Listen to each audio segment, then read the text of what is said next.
So here we are. I am joined by the magic of Zoom by the fabulous Pepper Basham. And here's the cool thing. I'm in England, where most of Pepper's book is set. Pepper is in North Carolina, are they in North Carolina at the start of the book, or is it? They're in Virginia, but and close. It was one of them. And it was yeah. It's been a while since I read it, actually. So that's quite funny that we've kind of, we're covering off more or less both ends of the book, almost. Now, this is for Christmas in July, but really this is Christmas in September because that's when the Mistletoe Countess releases on the 1st. Yes. Fantastic. Tell us a little bit about the story. It's so hard to simplify everything because I love this story so much. It's like probably my favorite one I've written. It is about a marriage of convenience story where my Earl, Lord Astley, is supposed to marry, supposed to marry one sister and ends up having to marry the other sister. She's not quite prepared for the life of a countess. And so you just get to follow their relationship, but also there's an added mystery where Lord Astley's life is in danger and they're trying to solve that. I throw in a ghost hunt, which is super fun. It really was just all the things I love mashed into one book with a heroine that made me laugh so much. I have to say, I like your books anyway, and I like you, so I'm predisposed to like your books when I read them. But oh my gosh, I was so super lucky to get such an early glimpse at this. But I was sat there, and it was one of those books, and I knew I needed to finish it, but I'm like, I just kind of want to hang out with Grace and Freddie just a little bit longer, because I tell you, folks, Grace jumps out the book, and you can, I don't know if I'm sure you have, Pepper. I'm going to fangirl for a second.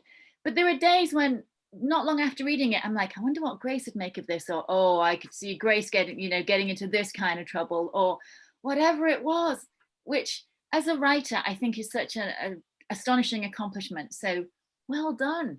It's a compliment too. And I have to say that she did that to me while writing the story. I would be like, you're going to say what? You're going to do what? Because she just became so alive while writing that. That's a mark of really spot on characterization when they start interacting. I'm sure lots of people listening have seen the movie The Man Who Invented Christmas, and you have. For those of you that haven't, go and watch it. Yes, it's a Christmas movie, but it will really give you a relatively accurate picture of what it's like to write a book, especially this one, because as I was again watching the movie, I'm like, oh, I bet Grace and Freddie did that. And so I'm glad I was right. Now, were you writing this during the holiday season, or did you write it at another time of year? No, I wrote it, actually, a little bit of backstory about it. It was not a Christmas book originally. It was written outside of I was doing it during spring and summer, because that's some of the most beautiful time in England. And I wanted to really show that season. But whenever the publisher got a hold of it, they said, do you think you can turn this into a Christmas novel? And I was like, that's perfect.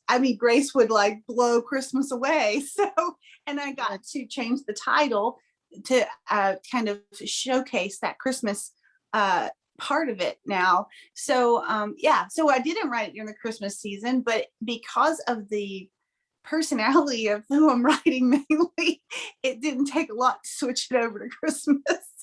So when you did that, how did you get yourself, it's July and you have a Christmas tree up and you're wearing, can you show folks your shirt? Yeah. That really does need to get other good points. Meet me under the mistletoe. Yeah. The book is The Mistletoe Countess. Yes. How did you get yourself into that Christmas mindset when you were Christmasing it up, as it were? Okay, so I am a big fan of Christmas anyway, and I have a year-round tree. The one you're seeing behind me is one I keep lit all year long, and I do it especially now, as you know. I lost my brother in May, and he was a big fan of Christmas, and so it made it even more special that I have this tree that I keep up all the time, because that just reminds me of him and his light that he would constantly show to people. So that's one thing, but I played a lot of Christmas music to try to get into that feel. really, it was a lot of the Christmas music. Music is very powerful in creativity. I'm sure you know that too as a writer, that you can hear something and it can even initiate a whole story, Yeah. or initiate a mood you need to write, or something like that. And so mainly it was pulling out music, maybe looking at a few pictures of big grand houses that were decorated for Christmas. I did that too, to kind of get that feel of setting. But yeah, mostly that kind of stuff. Very cool. Now, on that subject of how you did, I'm going to, even though it is summer in England, it is dark, even though it's only 2 p.m. So I'm just putting a little bit of light on here. You wrote, as we said at the beginning, 2 different continents, and you have sort of Grace, who is from a wealthy American family, and then you have Freddie, who is aristocracy. And that is 2 very different worlds. I mean, both geographically and in terms of custom, society, behavior, the social rules. How? Because you're blending 2 cultures, you're blending 2 positions, you're blending 2 ways of behaving, and 2 very different people. How do you even think about attacking that? Well, as you know, I'm an Anglophile at deep heart. Yeah. And so having a history of loving England and loving to read books set in England does help you get a little bit of the feel of how certain things work. I read a lot of Rosanna White, Carrie Taransky, those sort of, if you put your mindset in that kind of world a lot, it helps with creativity of that kind of world. Also, I think, again, I just want to go back to characters. The right characters can bring the setting to life and can make the plot work well. And I think if I had been writing the story from the older sister's point of view and Frederick's point of view, the meshing would have been very different on how she fit into the culture that she wasn't used to. Yeah. But with Grace, she was already such an adaptable creature and whimsical, kind of, that having to fit into a place that she wasn't used to was just kind of like an adventure instead of a chore. And so that helped a lot. And I have wonderful people like you who would read it ahead of time and say, Pepper, you didn't get this British thing right, or whatever, to help make sure I was on target. So I really wanted the cultures to be celebrated, both sides of the ocean to be celebrated, because of course I'm American and I'm very proud of my culture, but I also love Britain. And so I wanted to bring out the settings very well for both. Well, I have to say, when you were in the UK, or when Freddie and Grace were in the UK, I felt like they were down the road. I could pick their manner. Send a picture next time you drive by. Send a picture. Right. I will, actually. Well, I will drive up to Bagshot Park, which is where Prince Edward and his wife live, which is about 15 minutes from here. And wow. I'm very confident I'll probably get arrested if I go in and take a photo of the grounds, but I can just get one as I drive by. I'll get my eldest to snap a photo with my phone and send it over. Go. Yes. Now, with the book, obviously, one of the things, Grace is such a fusion of different personality traits, because on the one hand, she is a little bundle of energy. She is a little bundle of joy and light. And she did absolutely see this whole different culture, not really as daunting as much as an adventure to be not even experienced, but to be grabbed around the neck and shook, I felt really a little bit. But she brings her faith with her. How do you, let me rephrase that. Is there a particular message that you wanted your characters to convey? Because this is a faith-based book.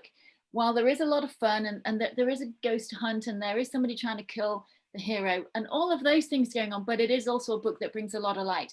So is there a particular message, just in closing, that you would like readers to take away? I think there are several things that were important to me in writing the story, and the characters kind of grew into that themselves. But I think identity is the biggest one, of where if you know who you are and you know that you're loved, it changes the way you behave. It changes the way you live.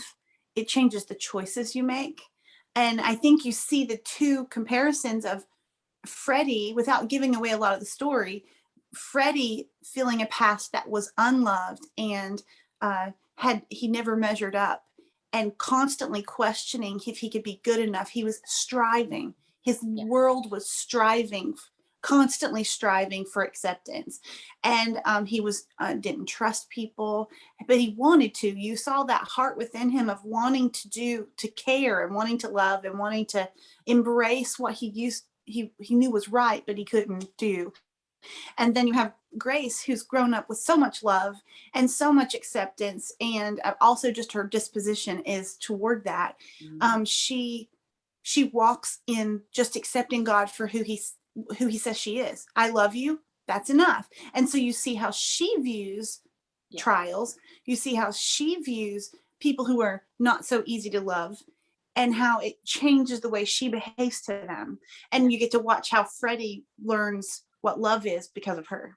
Yeah, well, and two, you do see, again, without giving too much away, and you can probably tell I'm a tiny fan of this book, but you see whenever Grace encounters anybody who is even vaguely less warm than she is, and by the way, 98% of the world is less friendly than Grace, or less exuberant than Grace, but not in an annoying way, which is very clever.